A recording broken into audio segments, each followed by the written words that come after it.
Welcome back, ladies and gentlemen, to another episode of NHL Weekly here on the Ethernet Community Wrestling. I almost said that. Ethernet Community Hockey channel here on YouTube. A little bit of a different system here we've got going on. On vacation for the Thanksgiving weekend. Happy Thanksgiving to everybody, by the way. We are rolling ahead here on the NHL Weekly shows here on Saturdays. I was going to postpone it due to some physical health and because I was on vacation, but we're going to do it anyways, get it done for everybody. But we do have a couple things to announce before we get into the stats here on the news. We've got some JMO episodes in the tank, ready to go. One of them specifically being our 2022-2023 quarterly report, going over the first 20 games of the season. The first quarter of the season is actually done and in the books for some teams, but is not for others. And one thing that I will say is that the standings for the first 20 games will most definitely shock some people. Just where some teams are placed, where some teams aren't placed.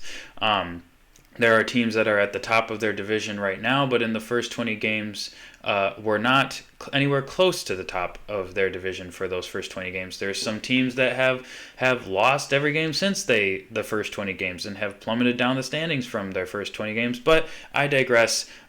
We will be doing an episode, a JMO episode for every 10 games, but there will be a special quarterly halfway and three-quarter report for the year. And one of the things that I'm very excited to do for that quarterly report is talking about where everybody had people in the standings.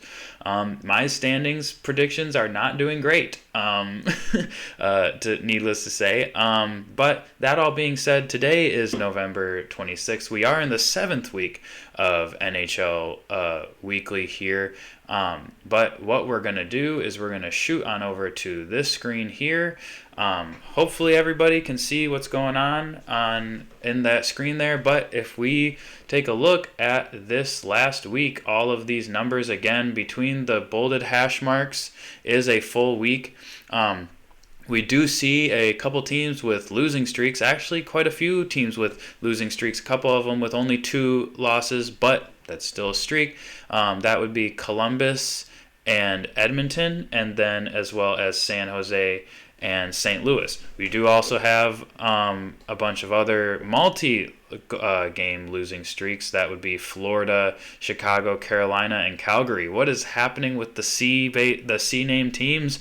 I have no idea. Wins, however, we've got Montreal and New York, the Islanders with winning streaks, as well as Detroit with a 4-game winning streak for Detroit. That does not sound right, but alas, it is a full week for Detroit without losses for this last week. We will talk about them a little later, as well as the Penguins, the Seattle Kraken, Toronto Maple Leafs, and Washington Capitals, all with win streaks going on.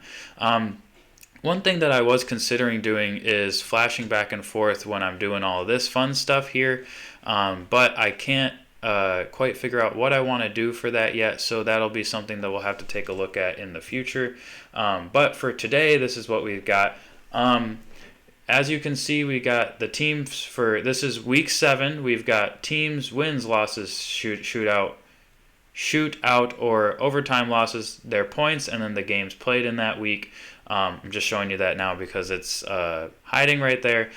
We've got a couple teams with 6 or more points, but the teams that did the best in the last week were the Penguins with 8 points, 4-0, 7-0, or 3-0 and 1 for 7 points for Toronto, as well as Detroit with a perfect 3-0 record, as well as Seattle. There are other teams with 6 points, but they either have a loss or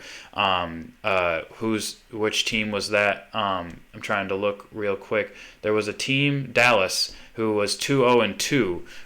So technically they did lose 2 games, but they did gain 2 points to get them to that 6.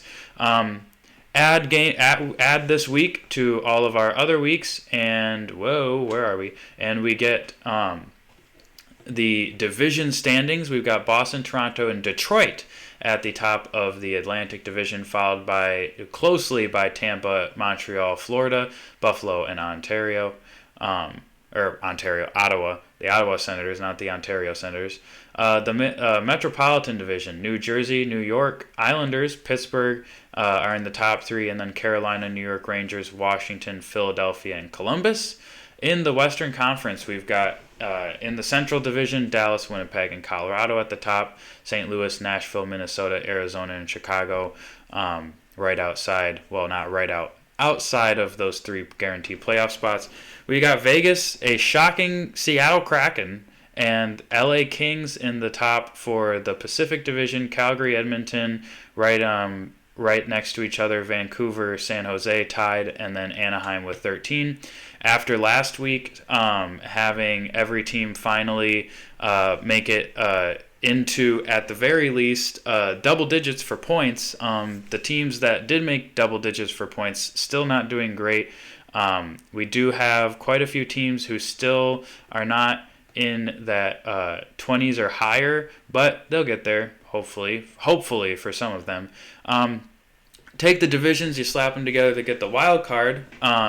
We've got Boston, Toronto, Detroit, New Jersey, New York Islanders, and Pittsburgh. They're in those guaranteed playoff spots currently, followed by Tampa and Carolina taking the 2 wild card spots. Right behind them, though, New York Rangers, Montreal, Florida, and Washington, and then a little bit more out of reach, Philadelphia, Buffalo, Ottawa, and Columbus. Ottawa and Columbus are currently tied at the bottom of the standings there. In the East, in the West, we've got Dallas, Winnipeg, and Colorado again, Vegas, Seattle, LA, and then Edmonton and Calgary taking up those 2 wildcard spots. So we've got the Pacific, I believe. Yep, we got the Pacific taking both wildcard spots, followed by St. Louis, Nashville, Minnesota, all tied with 20 points apiece.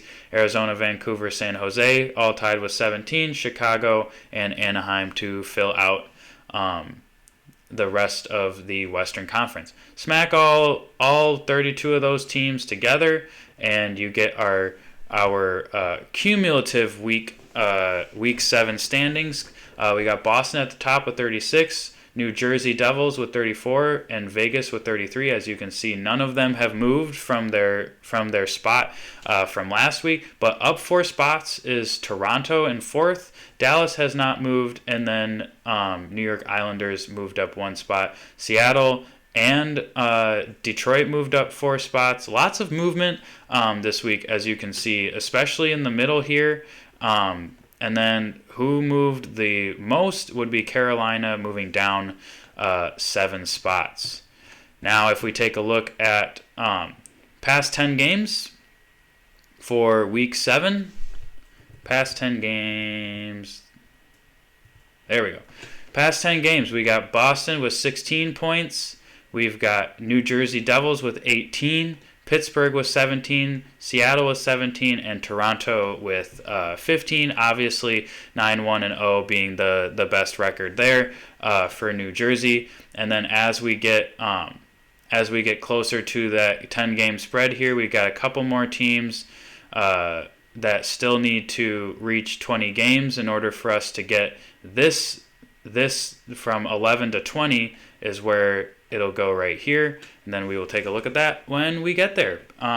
But if we move over then to our individual report card for Week 7, obviously this is updated up to Week 7, so it's not exclusively Week 7. But for goals, we've got Jason Robertson, Bo Horvat, Connor McDavid, David Pastrnak, and Mikko Rantanen, who is actually tied with Andrei Svechnikov and Tage Thompson with 13 points. That's our top five.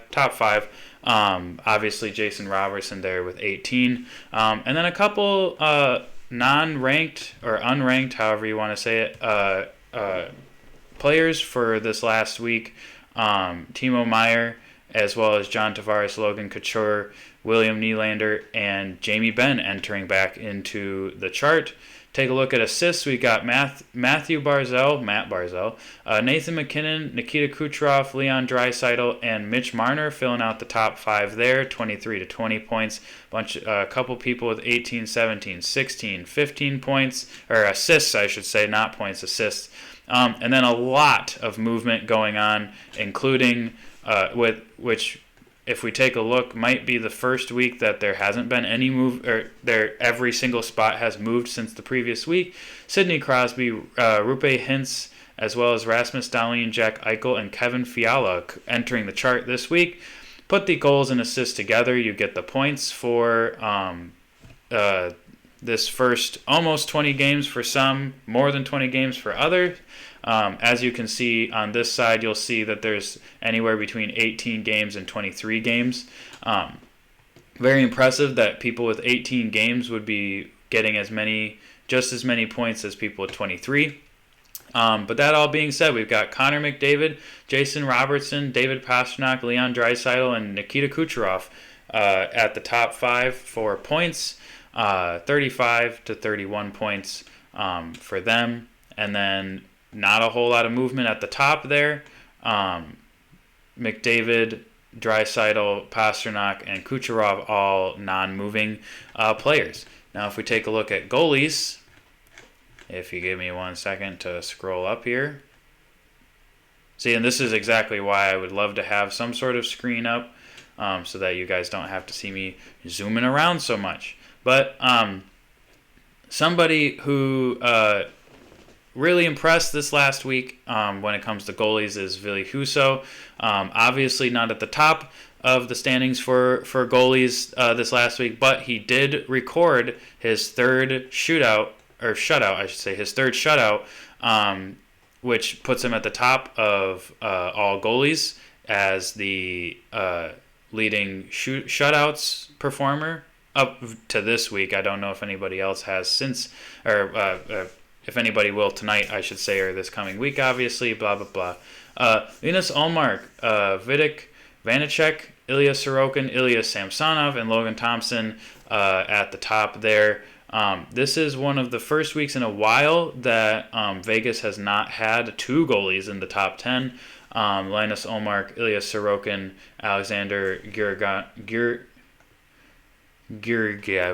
Georgiev. Holy crap. Alexander Georgiev, Connor Hellebuck, and Logan Thompson. I was getting 2 or 3 different last names stuck together. Obviously, Igor Shesterkin and Ville Husso, Ilya Samsonov, and then Ville Husso again entering the charts this week were not ranked this last week. And as you can see, Linus Ullmark sitting at the top there in both goals against at 2 goals against and a .935 save percentage. If we take a look at our, there they are, at our points for and points against so far this season. At the top of the list for points for, we've got Boston with 222. The Dallas, Vegas, LA, and Buffalo rounding out the top 5 there. The only person in the top 5 staying put is Vegas. Everybody else has been moving around. And then we've got Chicago, Arizona, Anaheim, Philadelphia, and Nashville at the bottom of the rankings for points for, with in between 133 and 145 points for. And then obviously, as you can see, Arizona and Chicago still sitting there at the bottom for points for. Points against at the top, Boston, Colorado, New Jersey, Winnipeg, and Seattle, 127 to 149 points against. And then at the bottom here, Anaheim not moving, but the rest of the bottom 5 moving around a little bit. Anaheim, Columbus, San Jose, Vancouver, and LA, moving right down to the bottom. And one thing that I like to take a look at is the top 5 for each, which would be Boston, Colorado, New Jersey, Winnipeg, and Seattle. Boston, Dallas, Vegas, LA, and Buffalo. So not a whole lot of other than Boston. Really, the fluctuation a little bit between goalies, the goalies saving goals and players scoring them. Obviously, you've got defensemen and other players who save goals as well. But then the one that I always like to take a look at is Edmonton, considering they have some of the best goal scorers and some of the worst goalies in the league so far currently. That might be another statistic that I could add next week is to our plus-minus rankings that we've got that we're going to take a look at next. Maybe another one we can add is taking a look at the worst goalies as well. It's not something that I like to do, but it might be something that we can take a look at to see if there's actually some sort of difference. Is I can't think of any other word other than difference to between the best goalies and the worst goalies. I swear this is probably one of the first ones where I'm actually considering starting over. But I'm not going to. I'm going to plow through this because you guys deserve to see the true me. This guy right here, I'm going to actually zoom in so you guys can see his name, really, really, really hates me because holy crap, do I really not want to even try to say Jonas's last name. Jonas, I'm going to assume is his first name, or Jonas. I'm Sigenthaler, maybe. I'll have to take a look and see if I got that right or not.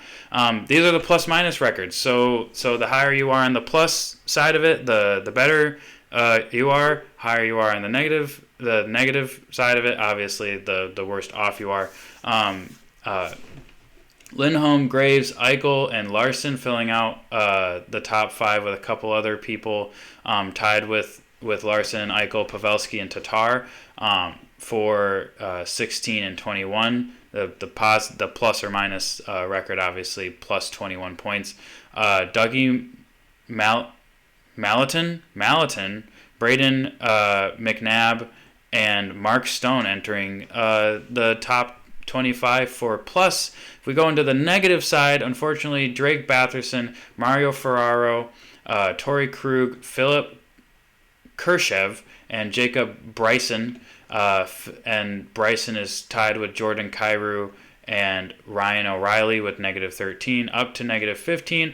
And somebody that I always find very interesting to see in this chart is our good old friend Alex Ovechkin, who somehow with 21 points is still a negative 12 in 22 games played. Not great for the guy on defense, I guess, but other people that I'm surprised to see here, Patrick Kane, 16 points, negative 9. Obviously, the people that have quite a few points are going to be question marks for why they're so bad down the rankings for negative plus or minus scores. But alas, that's what it is. And now I'm going to move back over here because you might be thinking, man, Andrew, that was really fast. Why are you going so fast? Well, it's because it's the holiday season, and this is not the only thing that I need to do today. Not that I don't prioritize you guys, because you guys are the ones that I'm doing first and probably taking the most time with. But I did want to make this a shorter video for everybody for the Thanksgiving holidays.